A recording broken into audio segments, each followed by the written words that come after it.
Baik, Assalamualaikum warahmatullahi wabarakatuh. Perkenalkan, nama saya Prigodadi Bagus Sanjaya dari kelas MC 103, Program Studi Manajemen, dengan NIM 240201010032, dengan dosen pembimbing Bapak Joko Suharyanto, SEMM, CPOD. Dalam ujian akhir semester ini, saya mengambil tema kondisi mikroekonomi Indonesia di era saat ini. Yang pertama yaitu ada introduction. Di sini saya memiliki tujuan dan metode. Tujuannya yaitu menganalisis isu-isu dari mikroekonomi terkini di Indonesia dan juga dampaknya terhadap pelaku ekonomi. Dan metode studi literatur dari sumber berita resmi seperti Kompas, CNN Indonesia, Business.com, dan juga Kata Data.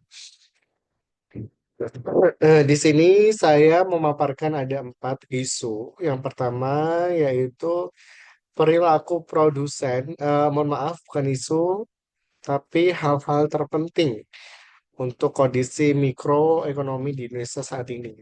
Ada 4, yaitu yang pertama ada perilaku produsen, kedua ada perilaku konsumen, ketiga ada interaksi di pasar barang, yang keempat ada interaksi di pasar produksi.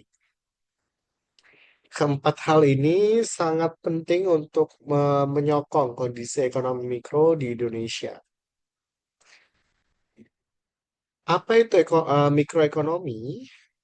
Mikroekonomi adalah cabang dari ilmu ekonomi yang mempelajari perilaku konsumen dan perusahaan serta penentuan harga-harga pasar dan kualitas faktor input barang dan juga jasa yang diperjualbelikan.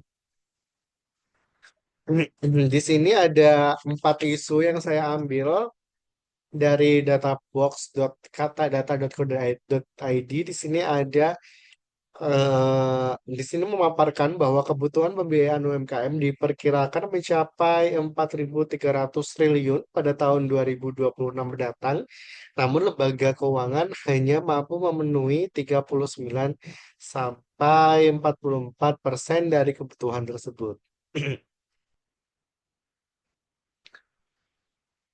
Selanjutnya yaitu ada situs ekonomi.business.com.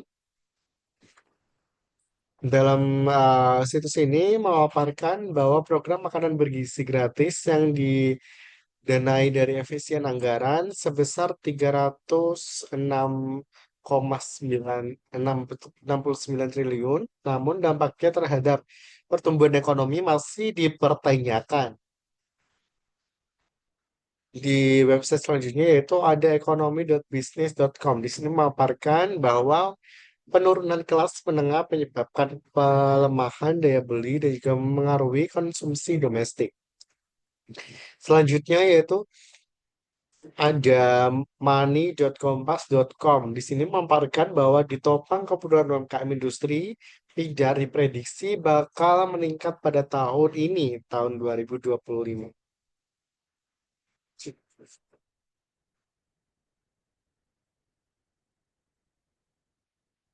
Sekarang kita akan menganalisis ekonomi mikro. Di sini saya ada 5 poin. Yang pertama yaitu ada permintaan dan juga penawaran. Permintaan dan penawaran yaitu keterbatasan pembiayaan UMKM mengurangi penawaran barang dan juga jasa. Sementara fluktuasi harga dan bahan pokok mempengaruhi permintaan. Yang kedua ada kesejahteraan konsumen. Penurunan daya beli mengurangi kesejahteraan konsumen, terutama di kalangan kelas menengah ke bawah. Poin ketiga ada kesejahteraan produsen. UMKM yang kekurangan pembiayaan menghadapi kesulitan dalam produksi dan juga distribusi.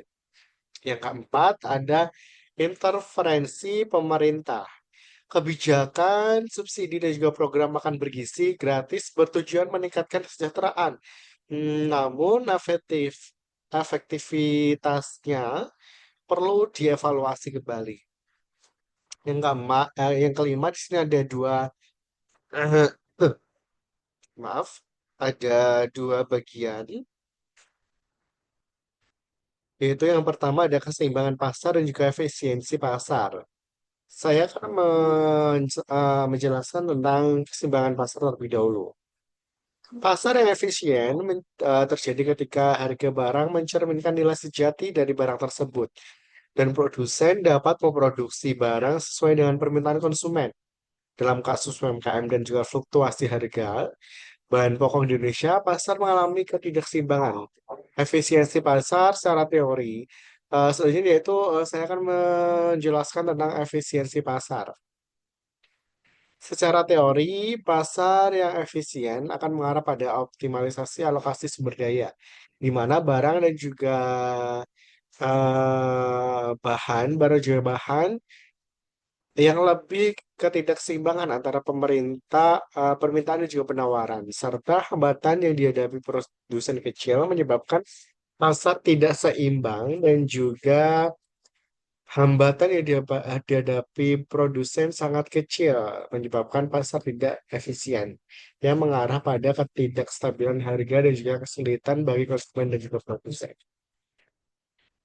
Selanjutnya yaitu dampak terhadap pelaku ekonomi. Di sini saya ada 3 poin. Yang pertama yaitu dari konsumen. Masyarakat dengan daya beli rendah mengalami penurunan kualitas hidup dan juga kesulitan dalam memenuhi kebutuhan pokok. Selanjutnya ada juga produsen.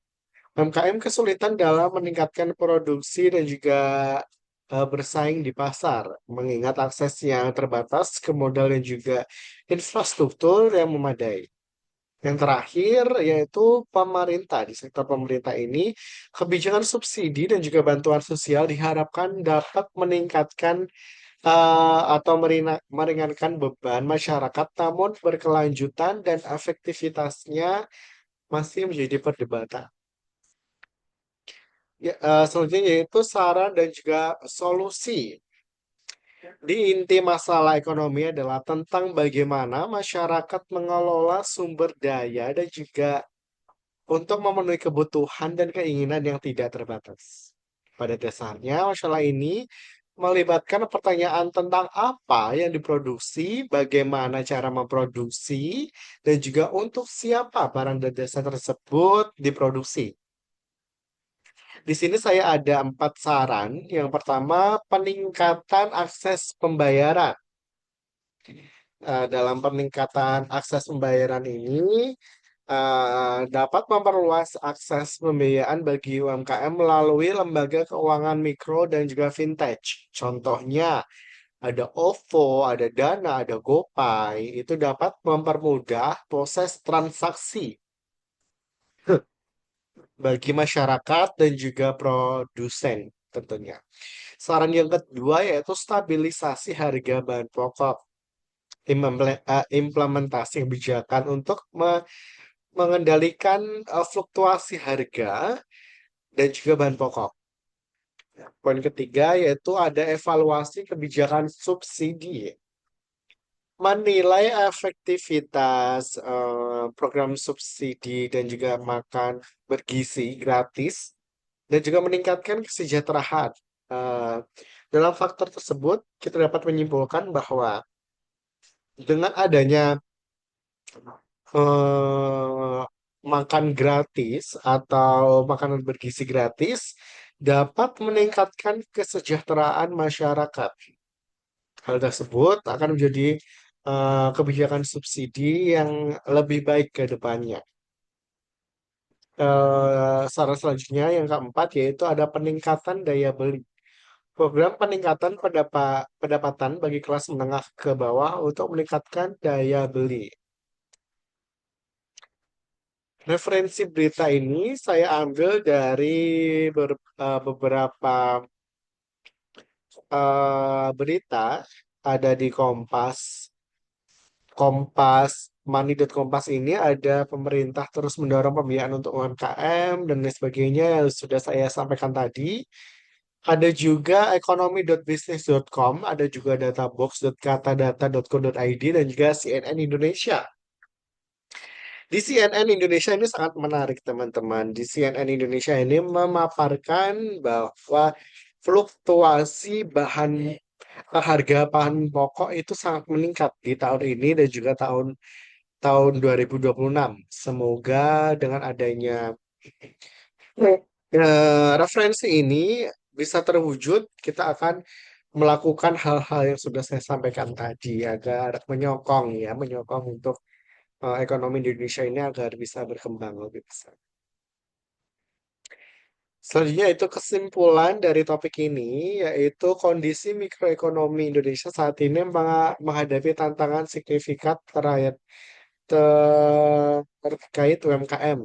Perlunya investasi yang tepat dan dari pemerintah dan sektor swasta didominasi oleh ketidakseimbangan antara permintaan, kebijakan subsidi yang diterapkan pemerintah memiliki efek jangka pendek, berpotensi menciptakan distorsi pasar yang lebih luas dan juga diperlukan kebijakan yang lebih terarah dan berbasis pada prinsip-prinsip ekonomi yang efisien. Dalam analisis ekonomi mikro dapat disimpulkan bahwa kondisi mikroekonomi di Indonesia saat ini didominasi oleh ketidakseimbangan antara permintaan dan juga penawaran, penurunan daya beli masyarakat, serta hambatan yang dihadapi oleh UMKM dalam akses pembiayaan. Kebijakan subsidi yang diterapkan pemerintah memiliki efek jangka pendek dalam membantu masyarakat, tetapi juga berpotensi menciptakan distorsi pasar yang lebih luas. Oleh karena itu, untuk meningkatkan kesejahteraan konsumen dan juga produsen, serta mendorong pertumbuhan ekonomi di Indonesia yang sangat inklusif, diperlukan kebijakan yang lebih terarah dan juga berbasis pada prinsip-prinsip ekonomi mikro yang efisien. Terima kasih, itu saja yang dapat saya sampaikan. Apabila ada kesalahan kata atau ada gangguan, saya mohon maaf yang sebesar-besarnya. Wassalamualaikum warahmatullahi wabarakatuh.